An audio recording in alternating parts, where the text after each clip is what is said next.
Hello, everyone. Welcome to the Newsbrowse News broadcast. According to a report by Linghe Xiaobao, the World Bank has indefinitely extended its climate change policy framework but has officially abandoned its previous target of dedicating 45% of its annual loan resources to projects with climate co-benefits. In a statement released on June 29th, the World Bank announced that it will shift its focus from input-based metrics to outcome-oriented results to maximize development impact. This shift means that future climate-related initiatives will be primarily driven by the specific demands of client nations. This decision aligns with a dramatic policy shift by the United States, the World Bank's largest shareholder, under the leadership of President Donald Trump. Trump has historically criticized climate change initiatives as a hoax and increased investment in fossil fuels.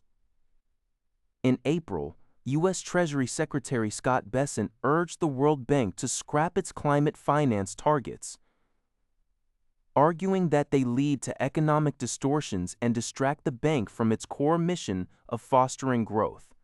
Despite abandoning the 45% target, the World Bank's recent data shows that 48% of its group financing in 2025, amounting to approximately $50 Banxiati, did indeed have climate co-benefits.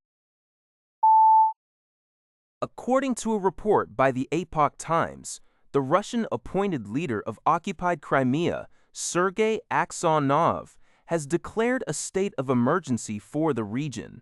The move comes in response to intensified Ukrainian drone strikes targeting the peninsula's critical energy infrastructure. These attacks have caused widespread power outages, severe fuel shortages, and disrupted crucial Russian military supply lines. Notably, the strategic Kerch Bridge, which connects Crimea to mainland Russia, has been brought to a near standstill, leaving over 2,000 vehicles stranded.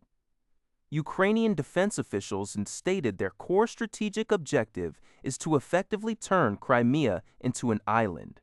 In response to the crisis, local authorities in Sevastopol have implemented emergency measures, including halting fuel sales to civilians, cutting off streetlights, and restricting public transport. The drone campaign highlights Ukraine's growing capability to project power into occupied territories, heavily pressuring Russian logistics. Meanwhile, other frontline developments include a prisoner exchange of 160 soldiers from each side, as well as the French Navy seizing a suspected Russian Shadow Fleet tanker.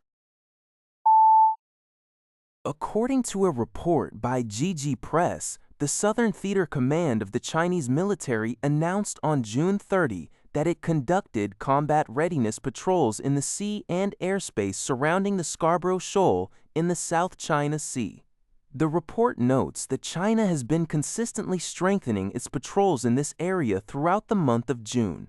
Simultaneously, the China Coast Guard confirmed that it also carried out patrols in the vicinity, asserting that it is cracking down on illegal vessels in accordance with its laws and regulations. This dual activity suggests increased coordination between the Chinese military and the Coast Guard in the contested waters. Analysts believe these actions are intended to counter recent joint military exercises conducted by the United States and the Philippines on June 27 and 28. Furthermore, the intensified presence appears to be a broader response to recent diplomatic developments, including Japan-Philippines discussions regarding maritime border demarcation, which have drawn criticism from Beijing.